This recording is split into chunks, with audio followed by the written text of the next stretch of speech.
Hi, welcome back to FACEit with me, Dr. G. I have with me Shauna today. She is an incredible esthetician, a part of the GFaceMD family. Welcome. I can't Thank you. wait for everybody to learn about you.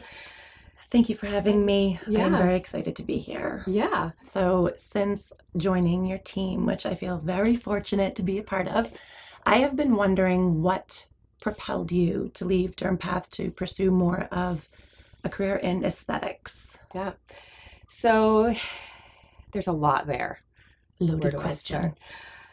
But as my background's in dermatopathology, I love that field so much, and it's very microscope based, right? So people will take biopsies of the skin, whatever it may be, a rash, a mole, whatever it may be. They send it to us to diagnose it under the microscope. And that's incredible. And it fuels my personality that needs to know the answer. I've always wanted to know the answer. Sure. And I'm very visual. And so people would joke sometimes thinking I have a photographic memory when I would take tests, because I would remember a whole page and know where the picture was and where the sentence said something and where the words were. So it's photographic. And, this fueled that part of my brain, and I loved it. It's very colorful. And I had the answer for the people, the surgeons, the dermatologists, whoever it may be. But I always knew that I wouldn't just stay in that field. Maybe I would stay in that field and open my own lab, which was an idea. The dermatopathology and the whole pathology world, the whole medical field, everything is changing very rapidly. And so I quickly realized, maybe that's not the right thing for me to open up my own lab or my own business that way. I've always been really interested in aesthetics and have had experience with it for a while. And it was always in the back of my mind. Just never really knew how to take that leap. I didn't have any mentors in the field. Didn't really know anybody that would be willing to show me how to do this. Wow. And I was really worried about judgment. Yeah. I am arguably the first ever path-trained dermatopathologist to ever do this, ever. And I knew I would be judged. I knew that there were people that wouldn't like it. Yeah. And I had to get over that. And that fear fueled me at a point. And I said, I'm going to do this. And I dreamed of the name, and I dreamed of the logo, all these things that I knew that I'd be able to change in the future. And after I took that leap, not only did all of my pathology colleagues support me endlessly, but many other dermatopathologists did the same and opened up their own aesthetic practices. And I really believe that knowing the skin under the microscope and understanding where you're placing these materials, actually know where they are and what they look like, is paramount. And I think that pathology and histology should be incorporated into the teaching of injectors nationally, because it's important. Yeah. Absolutely. That was a really long answer. I think that was thorough. That was thorough. And you definitely answered my question. Yeah. Do you feel like there was any one point where you can say, yes, this was my inspiration. This is how I knew that this is what I wanted to do? I was sitting at Starbucks with a friend, a colleague who was in the process of opening and starting her own concierge medicine practice. Yeah. And she and I had coffee, and she goes, Gretchen, just do it. Just do it. And I said, okay, I'm doing it. And I left, and it was within 2 weeks I had my business name and my entity. And it was, I never looked back after that. I'll never forget that Starbucks encounter. That is amazing. Yeah.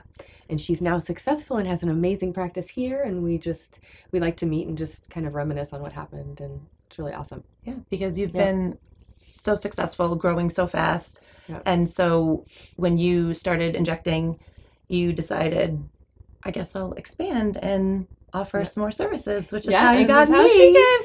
So that was always hard for me, because when you open a practice, my advice to so many people when they start a business is keep your overhead low, right? I started in one room, and my overhead was low, and I offered myself and my expertise and my education to these patients, and it just grew and grew and grew. And when was the time for me to offer more services? Well, that was scary, because that was somebody for me to manage, which I don't think I'm inherently a good manager, but we're working on it. So sweet. And so I started offering these services, but I didn't really start offering the services. I found her first. And so I hired Shauna based on, who she was and what she could offer and her expertise. And then we keep expanding. But I always tell people, start low. Manage what you have, keep it small, keep it manageable. Don't grow too fast. Agreed. Number one, you lose your vision and you lose the quality. But now we offer all these incredible services and we continue to grow smartly. Cautiously. It's wonderful. Yeah. So we have facials and peels and all the great things, and we think having that whole approach to patient skincare and patient health is paramount.